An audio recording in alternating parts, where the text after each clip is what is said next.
NP Chekkutty, രണ്ട് കാര്യങ്ങൾ. ഒന്ന്, ഈ EP-യുടെ തുടർ നടപടികൾ എന്തായിരിക്കും?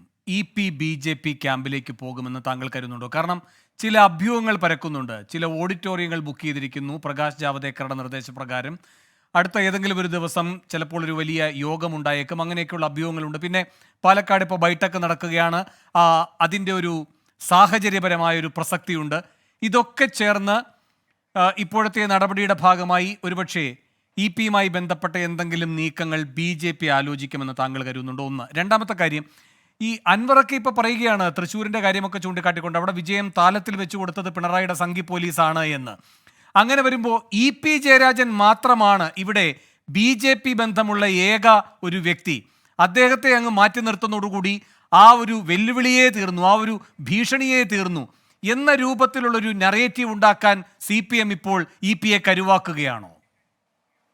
ഒന്നാമത്തെ കാര്യം, കണ്ണൂർ ഉള്ള നേതാവാണ് EP ജയരാജൻ. കണ്ണൂർ ഒരു 10-40 വർഷമായിട്ട് CPM ഒരു ഭാഗത്തും RSS BJP മറുഭാഗത്തുമായിട്ട് അതിരൂക്ഷമായിട്ടുള്ള സംഘർഷങ്ങൾ നടന്നൊരു പ്രദേശമാണ്.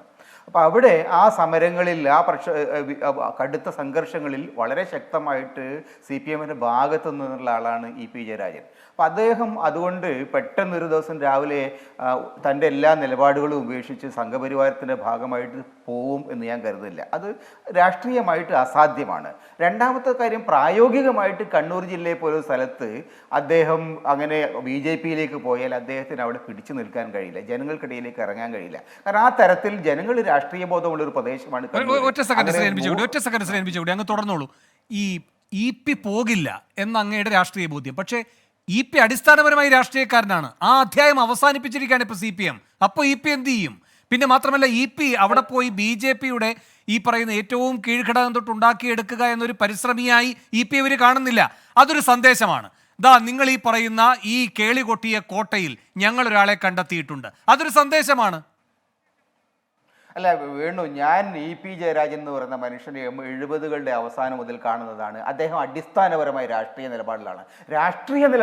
രാഷ്ട്രീയക്കാരനതിനപ്പുറം രാഷ്ട്രീയ നിലപാടുള്ള ആളാണ്. ആ നിലപാട് BJP-യും സംഘപരവും ഉയർത്തുന്ന നിലപാടിന് എതിരാണ്. ഇടതുപക്ഷത്തിൻ്റെ രാഷ്ട്രീയമാണ് അദ്ദേഹം ഉയർത്തുന്നത്. അതുകൊണ്ട് അദ്ദേഹത്തിന് BJP-യിലേക്ക് പോകാനുള്ള താല്പര്യമുണ്ട് എന്ന് ഞാൻ കരുതുന്നില്ല. അങ്ങനെ പോയാൻ ശ്രമിച്ചു എന്നൊക്കെ പറഞ്ഞു വരുത്തുന്ന ആരാ? അദ്ദേഹം ഒരിക്കലും പറഞ്ഞിട്ടില്ല. പറഞ്ഞിരിക്കുന്നത് ശോഭാ സുരേന്ദ്രനാണ്. ശോഭാ സുരേന്ദ്രൻ എന്ന് പറയുന്ന ഒരു BJP-കാരിയ ഒരാള് പറഞ്ഞു വരുത്തിയിരിക്കുന്ന ഒരു സംഗതി വിശ്വസിച്ചുകൊണ്ട് EP ജയരാജനെതിരായിട്ട് നടപടി എടുക്കുന്നത് ശരിയാണെന്ന് വെച്ചാൽ അതും ശരിയല്ല. അപ്പം അതുകൊണ്ട് എനിക്ക് ആ കാര്യത്തിൽ EP അങ്ങനെ BJP-യിലേക്ക് പോകുന്നതെന്ന് എനിക്ക് വിശ്വാസമല്ല. പക്ഷേ രാഷ്ട്രീയമായിട്ട് അദ്ദേഹത്തിന് തിരിച്ചടി ഉണ്ടായിട്ടുണ്ട്. അതിനോട് എങ്ങനെ അദ്ദേഹം റിയാക്ട് ചെയ്യും? CPM-നകത്ത് സംഭവിച്ചുകൊണ്ടിരിക്കുന്ന അതീവ ഗുരുതരമായ പ്രശ്നം, യഥാർത്ഥത്തിൽ വ്യക്തിപരമായിട്ടുള്ള ഒരുപാട് സംഘർഷങ്ങൾ ഇതിനകത്തുണ്ട്. EP ജയരാജനോട് കഴിഞ്ഞ കാലങ്ങളിൽ കുറേ കാലങ്ങളായി ചെയ്തിരിക്കുന്ന വ്യക്തിഗതമായിട്ടുള്ള അദ്ദേഹത്തെ അപമാനിക്കുന്ന തരത്തിലുള്ള പ്രവർത്തനങ്ങൾ, ഇത്തരം കാര്യങ്ങൾ ഈ വിഷയത്തിൽ ഉണ്ടായിട്ടുണ്ട്. അപ്പോൾ അത് ഒരുപക്ഷെ പിണറായി വിജയൻ അടക്കമുള്ള ലീഡേഴ്സിന് പറഞ്ഞു തീർക്കാമായിരുന്നു. NP ചെക്കുട്ടി, നാളെ മുതൽ EP എന്ത് ചെയ്യും? EP അവിടുത്തെ DC ഓഫീസിൽ പോലും കയറിയിട്ട് നാളുകളായി എന്നാണ് പറയുന്നത്. ഒരു പരിപാടിയുമില്ല, ഒന്നുമില്ല. ഇപ്പോൾ ഈ വിഷയത്തിൽ MV ഗോവിന്ദൻ എങ്ങനെ കാര്യങ്ങൾ അവതരിപ്പിച്ചിട്ടുണ്ടാകും എന്ന് കാത്താണ് ഇന്ന് EP മാധ്യമങ്ങളെ കാണാതിരുന്നത്. ഒരുപക്ഷെ അടുത്ത ദിവസങ്ങളിലും ഈ പറയുന്ന EP-യെ തലോടിക്കൊണ്ടുള്ള ഒരു പ്രതികരണമായതുകൊണ്ട് മറുപടികൾ ഉണ്ടാകണമെന്നില്ല. പക്ഷെ അതിനപ്പുറം ശുദ്ധം ശൂന്യമാണ് EP-യുടെ മുന്നിലെ രാഷ്ട്രീയ ഭാവി. അല്ല, അങ്ങനെയൊന്നും അല്ല. കേരളത്തിലെ രാഷ്ട്രീയത്തിൽ ഒരുപാട് ആളുകൾ പുറത്തു വന്നതിന് ശേഷം ഇടതുപക്ഷത്തിൻ്റെ ഭാഗമായിട്ട് തന്നെ നിന്നുണ്ട്. MVR-നെ പോലുള്ള ആളുകൾ, MVR-നെ അവർ പുറത്തു കഴിഞ്ഞതിന് ശേഷം MVR ഇടതുപക്ഷത്തിൻ്റെ ഭാഗമായിട്ട് തന്നെയാണ് നിന്നിട്ടുള്ളത്. EP ജയരാജനും ആ തരത്തിലുള്ള ഓപ്ഷൻസ് ഒരുപാടുണ്ട്. CPM എന്ന് പുറത്തേക്ക് വരേണ്ടി വരികയാണെങ്കിൽ അത് പിന്നെ BJP മാത്രമാണ് ഭാവി എന്നുള്ള ധാരണ യഥാർത്ഥത്തിൽ വസ്തുതാവിരുദ്ധമാണ്. കേരളത്തിനകത്ത് വളരെ റിയലിസ്റ്റിക് ആയിട്ടുള്ള ഒരുപാട് സ്പേസ് ഉണ്ട്.